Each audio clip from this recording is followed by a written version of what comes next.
నమస్తే, నేను సిరి.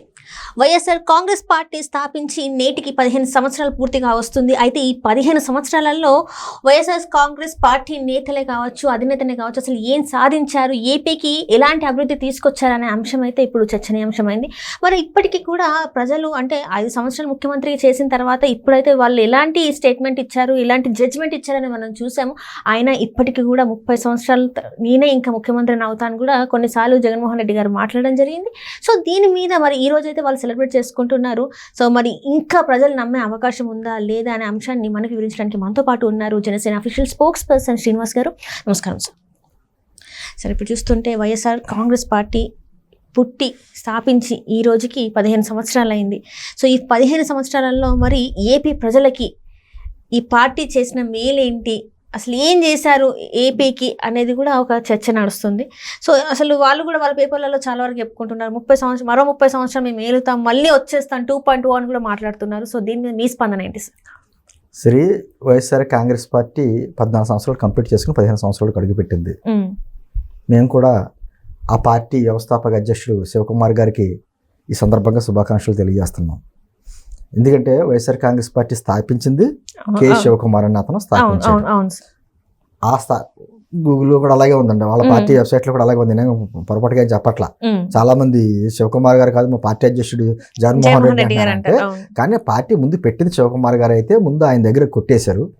కొట్టేసిన తర్వాత అతను రోడ్డెక్కి రచ్చ చేసి నాన్న బీభత్సం చేసిన తర్వాత దాన్ని కొనుక్కున్నారు.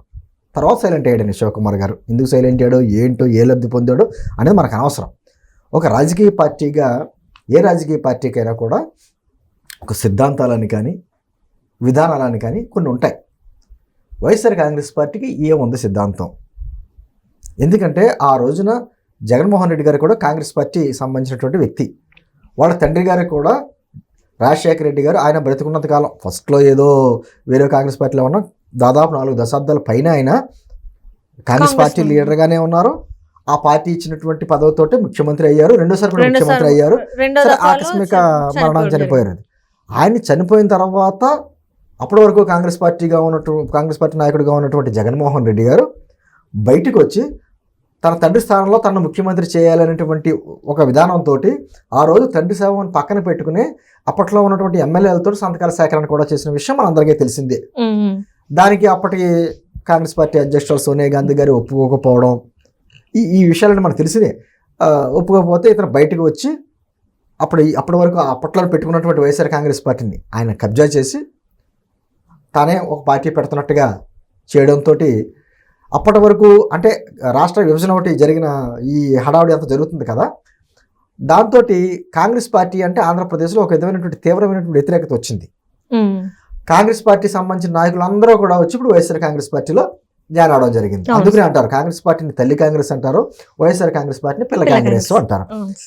మొదలుపెట్టాడు ఆయన. ఆ ప్రస్థానం మొదలుపెట్టిన తర్వాత అంటే తండ్రి శవం దగ్గర పుట్టినటువంటి ఒక విధమైన పెట్టినటువంటి లేకపోతే కొట్టేసి కొనుక్కున్నటువంటి పార్టీ వైఎస్ఆర్ కాంగ్రెస్ పార్టీ. దానికి విధానం అంటూ లేదు. విధానం వల్ల ఏంటంటే జగన్మోహన్ రెడ్డి గారికి ఏకైక లక్ష్యం తాను ముఖ్యమంత్రి కావాలన్నది.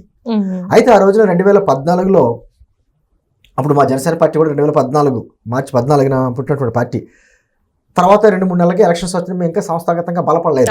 అప్పుడు ఏం చేశారంటే తెలుగుదేశం పార్టీకి బీజేపీ పార్టీ ఒక కూటమిగా ఏర్పడితే ఆ కూటమికి సపోర్టుగా పవన్ కళ్యాణ్ గారు ప్రచారం చేయడం, జగన్మోహన్ రెడ్డి లాంటి అరాచక శక్తి రాష్ట్రానికి ఈ సమయంలో రాష్ట్ర విభజన జరిగిన తర్వాత ఈ సమయంలో ముఖ్యమంత్రి అయితే రాష్ట్రం సర్వనాశనం అయిపోద్ది, అనుభవం ఉన్నటువంటి నాయకుడైతే చంద్రబాబు నాయుడు గారు నాయకత్వంలో రాష్ట్రం రావాలనేటువంటి ఒక లక్ష్యంతో పనిచేసాం. అప్పుడు సరే ప్రజలు కూడా చంద్రబాబు గారికి పట్టం కట్టారు. ఆ రోజున 5 సంవత్సరాలు గడిచినాయి.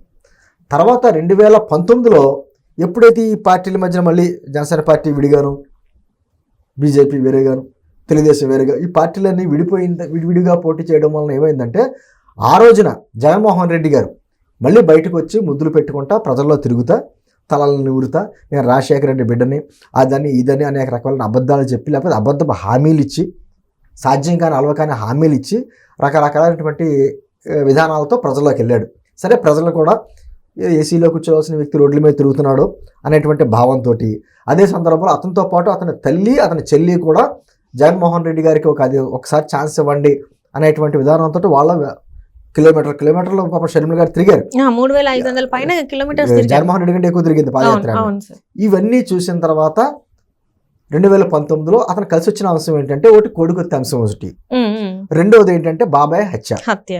సానుభూతి ఎక్కువ. ఈ సానుభూతి అంశంతో అతను వస్తే ఒక్క ఛాన్స్ అని అడిగాడు కదా, ఒక్క ఛాన్స్ ఇద్దామని ఇచ్చారు ప్రజలు. ఇచ్చిన తర్వాత 2019-2024 మధ్యన ఎటువంటి పరిపాలన అందించాడో జగన్మోహన్ రెడ్డి మనందరికీ తెలిసిందే. ముఖ్యమంత్రి కాకముందు ప్రజల్లో తిరిగాడు, ముద్దులు పెట్టుకుంటా తిరిగాడు, రకరకాల తిరిగిన వ్యక్తి. ముఖ్యమంత్రి అయిన తర్వాత పరదాల మాటున పోలీసుల పహారాలో భయంగా ఒక దొంగ వల్ల బయటకు వచ్చాడు ఆయన. ఎక్కడికైనా వెళ్ళాలంటే, ఏ ఊరిని వెళ్ళాలంటే అక్కడ ఒక ఏంటంటారో ఒక వాతావరణం, అటువంటి వాతావరణం సృష్టించి వెళ్ళేటువంటి కార్యక్రమం చేశాడు. ఇంకా అనేక రకాలుగా రాష్ట్రానికి సంబంధించిన అంశాలు, అది ఆర్థిక అంశాలు కావచ్చు, లేకపోతే పారిశ్రామిక రంగానికి, ఏ రంగాన్ని తీసుకున్నా ఆ రంగాన్ని అతలా కుతలం చేశాడు. చేసిందల్లా ఒకటే, 2014-19 మధ్యన ఏపీ అంటే సరే, ఏ అంటే అమరావతి, పి అంటే పోలవరం అనే స్థాయిలో ఉండేది. జగన్మోహన్ రెడ్డి వచ్చిన తర్వాత ఏపీ అంటే ఏ అంటే అప్పులు, పి అంటే పప్పు బెల్లాలు. నేను తీసుకొస్తున్నాను కదా, డీబీటీ లాగా మీ అకౌంట్లో వేసేస్తున్నాను, 2,76,000 కోట్లు వేసేసానని చెప్పుకుంటా ఉంటాడు. సరే 10 లక్షల కోట్లు అప్లై అయింది కదా, రాష్ట్రం నుంచి ట్యాక్సుల రూపంలో వచ్చే డబ్బు కూడా ఉంటుంది కదా, అంతా ఏమైపోయింది అంటే సమాధానం ఉండదు. నువ్వు ఏదైనా ఒక పరిశ్రమ స్థాపించావంటే ఏమీ లేదు. అంటే కేవలం అప్పులు చేసి ప్రజల అకౌంట్లో వేయడం మాత్రమే పరిపాలన అనే విధంగా అతను చేసుకుంటూ వచ్చాడు. అతను మొదలుపెట్టిన నెలలోనే ప్రజావేదిక కూల్చివేతతో, డిస్ట్రక్షన్తో పరిపాలన సాగించాడు. కన్స్ట్రక్షన్ ఒకటి చేయలేదు, మొత్తం 5 సంవత్సరాలు డిస్ట్రక్షనే. రాష్ట్రాన్ని సర్వనాశనం చేసేటప్పటికి ప్రజలు కూడా ఇటువంటి నాయకుడు మనకు వద్దు, కనీసం ప్రతిపక్ష హోదా కూడా ఇతనికి ఇవ్వద్దు అనే విధంతో 151 సీట్లు ఇచ్చినటువంటి ప్రజలే 2024 వచ్చేటప్పటికి 11 సీట్లకి పరిమితం చేశారు. అటువంటి పార్టీ వైఎస్ఆర్ కాంగ్రెస్ పార్టీ. అటువంటి నాయకులు దాంట్లో ఉన్నారు. దాంట్లో ఉన్న నాయకులు అందరికీ కూడా ఒక్కొక్క మనిషి పేరు చెప్తే అవినీతి, ఇటువంటి కుంభకోణాలు చేశారు, భూకుంభకోణాలు. అసలు భూమి కనిపించలేదు, అది ప్రైవేటు భూమా, ప్రభుత్వ భూమా, దేవాలయ భూమా, అటవీ భూమా, ఏం లేదు, మొత్తం కబ్జాలు. తర్వాత పోర్టులు కబ్జాలు, పోర్టులు యజమానులు బెదిరించి లాక్కోవడాలు. ఇంకా 5 సంవత్సరాలు కూడా ఎలా చేశారంటే మనమే 30 సంవత్సరాలు ఉంటామని ఒక భ్రమంలో ఉండి వాళ్ళు ఎటువంటి హింస చేశారో, ఎటువంటి కార్యక్రమాలు చేశారో ఈరోజు చూస్తున్నాం. కోట ప్రభుత్వం 9 నెలలు దృష్టి పెట్టింది అదే, మొత్తం వాళ్ళు చేసిన అరాచకాల మీద దృష్టి పెట్టింది.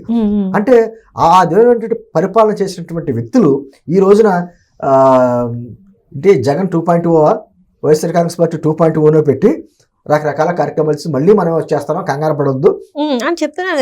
ఎలక్షన్స్ వస్తే ఇంకా ఈ కూటమి ప్రభుత్వం ఎన్ని రోజులు ఫస్ట్ లెవెల్ చూసారా మీకు, పోలవరం లాగే 2021లో కంప్లీట్ చేస్తాం, 2022లో కంప్లీట్ చేస్తాం అన్నట్టుగానే ఇప్పుడు 2026లో వచ్చేస్తాయి జమిలీ ఎన్నికలు, తర్వాత 2027లో జమిలీ ఎన్నికలు వస్తాను. ఇప్పుడు ఏమన్నాడు, 2028లో వస్తున్నాయి ఎన్నికలకు ముందు, అంటే 2029లో ఎన్నికలు జరగాలి కదా, ఒక 6 నెలల ముందు 7 నెలల ముందు వచ్చేస్తాం జమిలీ ఎన్నికల నుంచి రకరకాలుగా ఆయనే మాటలు మారుస్తున్నాడు. మళ్ళీ వచ్చేస్తాం, అనే 30 సంవత్సరాలు ఉంటాం. ఎందుకు అంటున్నాడంటే పార్టీలో ఉన్నటువంటి ఎమ్మెల్యేలు, ఎంపీలు అందరూ కూడా, నాయకులు అందరూ బయటికి వెళ్ళిపోయారు. అదే సందర్భంలో కనీసం 11 మందితో కూడా ఈరోజు అసెంబ్లీలో అడుగు పెట్టేటువంటి పరిస్థితి లేదు.